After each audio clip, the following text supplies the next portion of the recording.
Hey everyone, and welcome to Almost Cancelled. I'm Peter, that is Connor, and we are going to talk about The Punisher, Season 1, Episode 1. It is called 3am.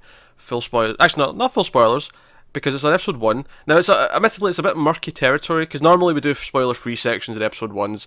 This one's a bit strange because it's spun out of another show, or spun out of another show, I should say, and so therefore there's kind of some stuff you should know about, but I think we can talk about cast, we can talk about direction, we can talk about pacing, we can talk about all these things, action, all the stuff we can talk about without plot, and then we'll talk about the plot and spoilers. So we'll give sort of those impressions first, and just in terms of quality, I guess, and then we'll go into it. So obviously this is spinning out of Daredevil Season 2, which introduced this version of the Punisher, and he was by far the best part of that season as well. Those first four episodes, sort of surrounding his plot, were really, really good. Then it kind of went into hand territory, which neither of us were particularly fond of.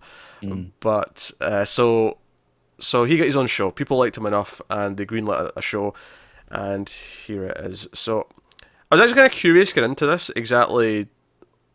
Like, I had no idea really what the plot was going to be. Obviously, we got the trailer like a month ago or whatever it was, and it gave me a bit more of a sense. But it was like, well, I mean, the guy's family's been killed. He's gotten revenge. And maybe there's still some revenge to get, but once he's got his revenge, what is the story beyond what that next? point? And I was very curious to see what that was going to be, and what we're going to do with it. I think that kind of led into going in. Since it's been announced, my biggest concern with the show is, does he lose some of his effect by the whole show being about him rather than him being this supporting role in Daredevil, where, like we say, he was the best part. Yeah, I think my worry getting into this was how they were going to tackle him, in the sense that I think there's a really dangerous path you can go down where you kind of glorify, and he's just like this fantasy figure of shooting criminals, and like you go down that kind of path, and I think I'm happy to say after episode 1 at the very least, it feels like no, they are treating him like he is mentally damaged. He is not just some hero. He's not portrayed that way, nor should he be. He is kind of a mentally damaged guy who's dealing with PTSD, both from the fact that he served time overseas and whatnot, but also because he lost his family, and he is messed up. Like he never feels like he is being portrayed as a normal guy in this first episode. No, definitely. Yeah. He is screwed up, and that's kind of how, at least how I feel it should be portrayed. If you want to give it some weight, you want to tackle it with some.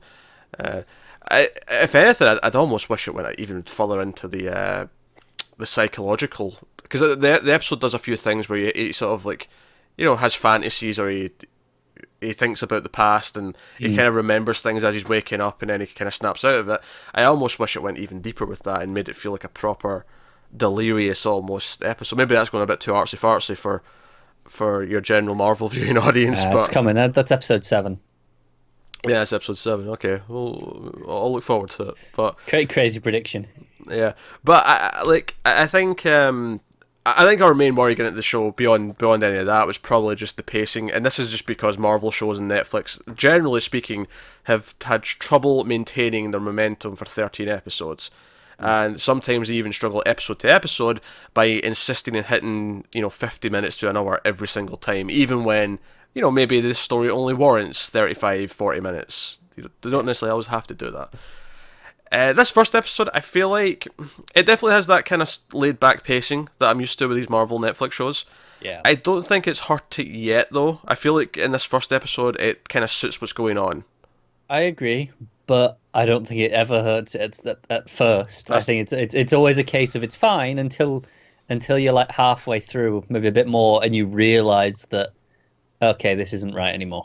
We're still going at that pace. It should start to speed up as we're going. It should maybe pick up some momentum, and they usually don't. And I do mean usually. There's been one or two exceptions, but for the most part, these Marvel shows have not done that.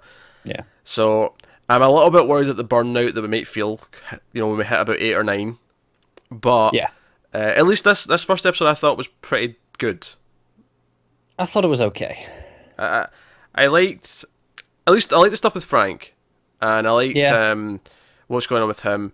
The other plots that they're setting up, I don't feel like I have enough of them yet to really have a call on whether or not I like I think that's why I'm saying it's just, I think it's okay. Yeah. It's like, I like certain things in this episode, but the overall plot and what it's doing, I don't really care yet. And it's only the first episode, They've got time to make me care. Like, I'm not, but right now, I'm like, okay, it's fine. It's perfectly watchable and enjoyable at times. Yeah, I mean, But I think there's a level of quality that's came with most of these shows where definitely, it never feels like it's like I don't know, like it never ever feels like it's just completely like inadequate in terms oh, of production definitely or anything not. like No, that. It on a feels technical level, at the very least, it's always, at least in this show so far, it's always been, on point. yeah. Yeah. Obviously, we get to Iron Fist, and there's Yeah, yeah. questionable. It's really hard to talk about these shows across the board when you have to include Iron Fist. It's because Iron Fist was this dipping point that just kind of like they had to shut that one out just before Defenders, so it just kind of Yeah, got pretty much. thrown through it. But yeah, so obviously we'd already seen John Bernthal as Punisher in Daredevil. I think he's the best part of the show. I think him being kind of unhinged and like could he snap at any moment, I think is definitely the most enthralling part of this first episode. I agree. But to go back to, concerns of the overall show pacing, it's one of those where I go, okay, I like this now in this episode, but is there going to be a point where I feel like, okay, I'm getting bored of seeing this now? Like this is going to move on and develop out of it, and I'm worried that when it does, it will kind of either it'll be too late, or it'll go into that problem that you were talking about of it. Okay, now he's just going to go around killing people. Yeah, I've, I feel like that's been kind of speculative though. I think we should give it until it actually does one of these things. I feel like we should give it the No, I benefit of the agree. doubt. And like I said, right now, I'm okay with it. I'm enjoying what it's doing at the minute. I felt like you give it a positive, and it's like, but I'm worried it's going to do these bad things that I don't like later. Yeah, I feel like until it actually does one of those things, we should probably give it the benefit of the doubt. It should. At least at this point, like obviously we had concerns coming into the show, but I feel like okay, it's given us a pretty adequate first episode with some good moments, and characters that feel kind of specific to this first episode as well. It's just related to what Punisher's doing in this first one. One thing I was worried about because I saw this from the early reviews that went up over the past week, was I saw that early in the season, like right at the start, and it is actually it's like before the opening titles, he kind of gives up being Punisher. Like that's done, and it makes sense that it's done because he's kind of gotten revenge for everyone who was involved in the murder of his family. So he's kind of done. And the complaints in the reviews were, but then he builds up over the season to becoming Punisher again, and I think potentially that's okay, like depending on how it's done and why he becomes Punisher again and what the purpose of his sort of Punisher 2.0, if you want to call it that, is. Yeah, what's his new mission, essentially? I have to imagine, given that it is going to veer into heroic territory, that it's more of a noble kind of goal rather than just straight up vengeance. But, the worry is that it's going to feel like, oh, okay, so we just reset him at the start so we could do the build to it again. Because it does a little bit, yeah. Because we'd already done it in Daredevil, but they want to do it in its own show as well, so we have to go through those motions. But I get it, yeah. At least so far, though, again, this is just based on episode 1, at least so far, his mental stability right now is proving to be entertaining. I will say, that opening sequence of, going around getting all the vengeance, I wish that was an entire episode. Yeah, I can see that. I wish we'd had an episode of him as Punisher. See what he's like. We got a bit of it in Daredevil, but I want to see what he's like, what his mindset is, what is his process is here now, and then we can go. Okay, now this is where we are afterwards for episode 2. It's kind of a double-edged sword because, on the one hand, you do that, and it gives you kind of a taste of what's to come, and it gives you maybe a more fleshed out kind of ending to that part of the story that we already started in Daredevil. But the downside to it is, though, from a structural point of view, is you're kind of starting at this high point and then slowing back down. So I actually understand the argument for not doing that. I get it, yeah. And I think maybe the best way to have tackled it would have been to start him, like skip that first little opening stuff, right? Just start him where he is after the opening titles. Intersperse those things. Yeah, and intersperse it via flashbacks or whatever throughout the season. Sort of build up kind of what happened, like leave it be a bit of a mystery. But maybe there was a reason why I didn't do that or whatever. Maybe if you even just interspersed it over this one episode, like cut them in, okay. Yeah. These points where he's having, we're talking about like delusions moments.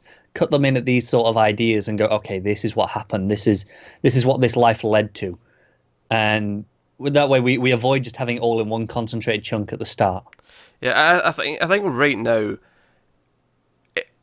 it may not suffer this from this later, because kind of like what you said is that the other characters and plots that are setting up right now, which are obviously going to tie in more directly to Frank as we go on.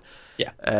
There's not enough of any of those right now where I actually feel like I care about any of them. It's all about Frank. It's all about his mental. Like when it started to hint that he was starting to care about something that was going on, I got kind of excited just because it's about him kind of connecting again to the world, like him and where he is, him talking to his old army buddies or whatever at one point in the episode. That was the interesting stuff. That was where it was like, okay, I'm kind of engrossed because it's kind of examining, a couple of different things. It's examining a soldier coming back and feeling worthless and feeling like he's not been welcomed. It's examining kind of society as a whole in a lot of ways with some of the commentary that goes on. And that stuff, especially connected to him and his mental stability, was kind of fascinating. The other stuff right now, it could progress into something that could be a lot more interesting. Right now, I think I'm a little bit worried that the Homeland Security stuff is going to feel like it's there because we need other plot to tie into things, rather than because it's interesting in and of itself. Yeah, I'm kind of worried that it's going to be like, does it force Frank into coming back out because they kind of almost expose him by because that's kind of the whole thing is the Homeland Security, as you see the trailers, they're kind of after him, but he's not Punisher anymore. So it's like, okay, does he have to become Punisher because of them? And if so, does that negate the heroic action of it? I don't know, because I don't have the answer to your question. No, I don't know if that's why he becomes Punisher again, so I can't answer that question. No, of course not. I'm speculating just based on what I've got here. It's just some things that I can see ideas of where it could go. I don't think it is. At least if that's how they go about it, I think that's a mistake. I think if you want me to care about what he's doing and not just look at him like a complete psychopath, and he is kind of a psychopath, but if you want me to look at him in any way where I find him redeemable, you can't have him do it because he's just protecting himself. That is absolutely the last thing you should be doing. He should not give a shit about himself. He should be doing things because he's trying to protect other people. Even if the way he does things is again psychotic. But like, yeah. So I just that's I think where the pitfalls could be. I think it's worth mentioning here. Like, obviously we're both familiar with Punisher, but neither of us are necessarily big fans of the character from the comics. I've never read a Punisher comic, right? Full disclosure. I've read like one issue. He's popped up in some Marvel events that I've read, briefly, but never much more than that. I've never seen the movies even. Not that people recommend them particularly much, but the extent of my familiarity comes from this version in Daredevil, and then literally one issue that I don't really remember anymore. Yeah, so we're coming at this purely as people who don't know much about him beyond what we already know in this show and from Daredevil. So, which, let's be honest, is the vast majority of people who will watch this show. Oh, it's true. I wasn't really disputing that. I wasn't. Yeah. My point just simply being that we're only going to talk about what they actually present us here. We're not going to. I think we sometimes fall into the pitfalls when we're talking about DC characters because we're DC fans, where we have all this knowledge already from the so comics. We're going, but it's not this or it's not that. Yeah, that's not going to be a criticism from us with this show. With this show, it's purely going to be based on the own merits of what it actually presents us and how they bring the character to us in this show. It's just about how they build him here, and that's it. Yeah. Which arguably is a better viewpoint to have in some cases, depending. So, yeah. That's yeah. So in terms of like the action we get in the first episode is pretty decent. Yeah, it's good. It's not the best ever, but it's pretty solid. A couple of inventive sequences. I mean, again, the pacing's quite slow, so it's a lot of build before you get to the action. But the scenes that are there are quite good. There's one where it's just the gunfire itself lights up the room. Everything else is completely dark. And there's a couple of some hand-to-hand combat stuff, which is what I thought was better of the two, actually. Out of the two. I did by far. I thought, you're talking about the gunfire lighting in the room. I thought it was a nice idea, but I don't think it does that. I don't think it's that interesting either. I think it can be interesting. I actually think they're going to do it again, and they were saving their better ideas with it for later. Quite possibly. But I think here, the way it was presented here, I don't think it was that interesting. Not possibly. I saw it in the trailer, but that's why I said it. Okay. because that's a very I've seen that done really well in other things as well. So I know it can be done. I think they were just saving their better ideas with that kind of premise for later. Understandable. I think here it kind of feels like, okay, it's a small room. Here's some gunfire, and okay, there's a bunch of dead bodies. I don't know. That one didn't impress me that much. Oh, Connor's not impressed. Oh. I like the hand-to-hand one though. I thought that was much better. So I think I will talk about plot now. So spoilers for episode 1 of Punisher. So Punisher, like we said, he deals with like the last remnants of of who's involved with his family's killing, and he throws his Punisher body armor in the fire. He's done, and we see that he's living in this tiny little apartment by himself. He's got a job at a construction site, and he's basically just got a sledgehammer and hammering walls for Yeah, he's days. just knocking down wall. That's all he's doing all episode. It was almost like getting a little bit repetitive. It just kept going. But I think that's intentional, because I think it's this kind of building. It's almost like a ticking almost with the sledgehammer, and it's almost very Punisher to say no. The sound of the ticking is represented by the sound of a sledgehammer hitting a brick wall or a cement wall. Yeah. So no, I think it's effective. The idea that he's always just there, just hammering away, because it's all he can do. Because it's the idea that, okay, if he just focuses on hitting a wall, he doesn't have to do anything else. Yeah, and a lot of the plot in this first episode revolves around other construction workers who are there. We have this new guy named Donnie, who is kind of young, he's naive, and he wants to make friends with the construction guys. And there's this group of the main sort of group who we see are dickheads. They come over to Punisher. They treat him, they call him a gimp, they call him various things. They treat him like he's some sort of weirdo. They even get pissed at him because he does all this extra work after hours when he's not getting paid. But it's kind of cut into their overtime, because all this stuff's being done that they could still be left to do and get them paid for at a later time. And they're kind of assholes. And if I'm going to criticize this plot at this level, it's that it's a little bit obvious what it's doing, because it's kind of them antagonising him, and you know that eventually he's going to have a reason to turn around and just throw that sledgehammer in their face. You're kind of waiting for it all episode. You are, and I think it's kind of a bit dull, their stuff, for most of the episode. When they're on their own, they're dull. I don't think they're not dull when they're around Frank, when they're talking to him. That stuff's good. But when they're with their own plot, Their own plot's whatever, but their own plot's building up, because I think to justify the sledgehammer in the face for the audience, we have to see that they're really awful. They're not just like, I mean, sure, they're assholes on the construction site, but it's not really worth the sledgehammers in the face. The whole kind of thing revolves around them. Like this new guy, Donnie, he wants to really make friends, and he even tries to make friends with Frank at one point. And Frank is kind of respectful, but he's like, "Hey, I'm not no, leave me alone. Thanks for the sandwich, but no, go away." I'll eat your food, but piss off. And these guys, it turns out they're also part-time criminals. They want to knock off this, gambling, this illegal gambling that's happening under a restaurant. It reminded me a lot of the plot of Killing Them Softly, by the way. If you've ever seen that movie, it was a few years ago it came out.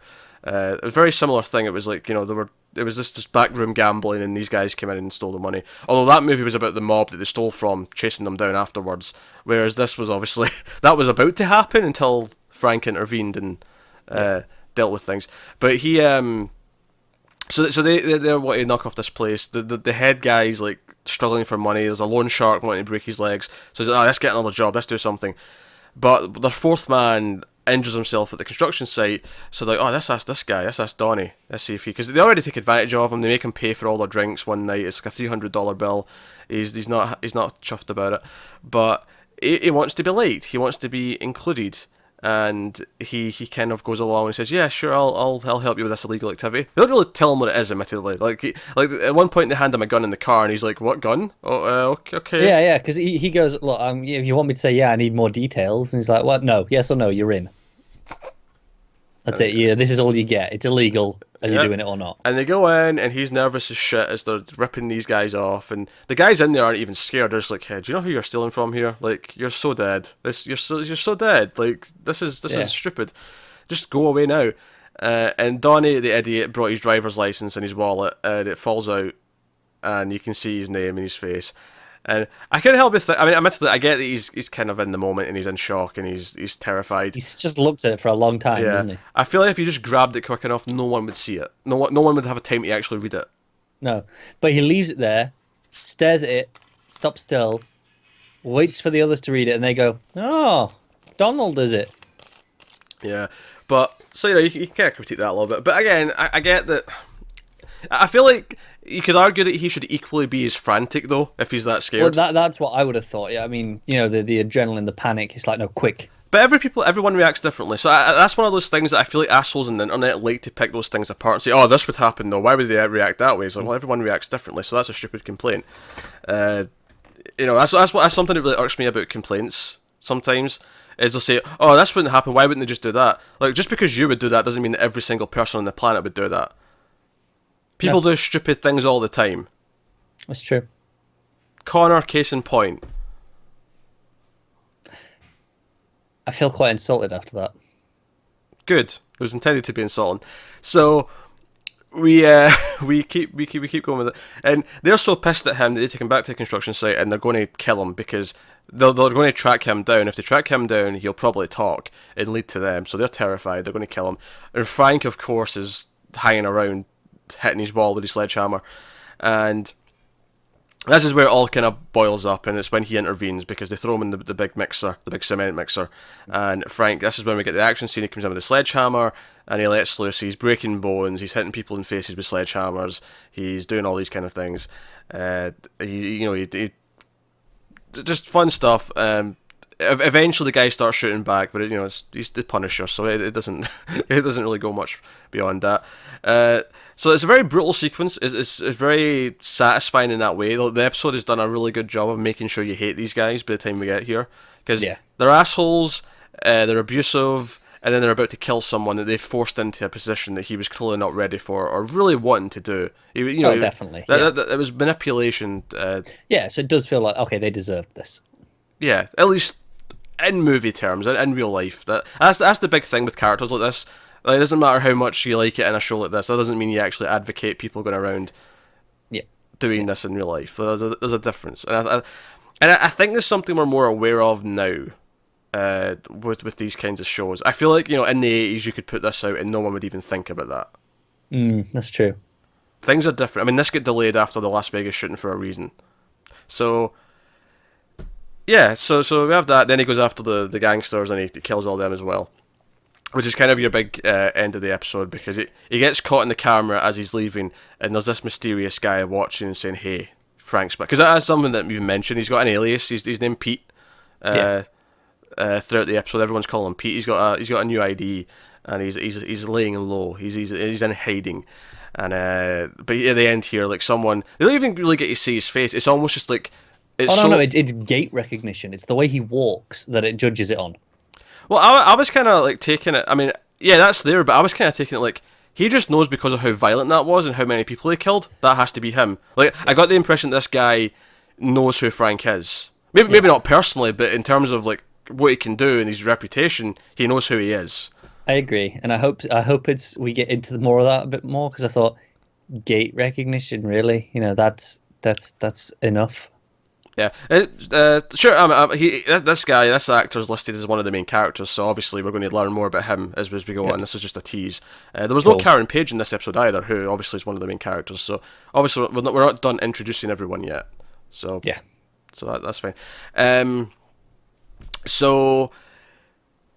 Obviously stuff we missed out in terms of his story. He, at one point he goes to this meeting for vets who are back.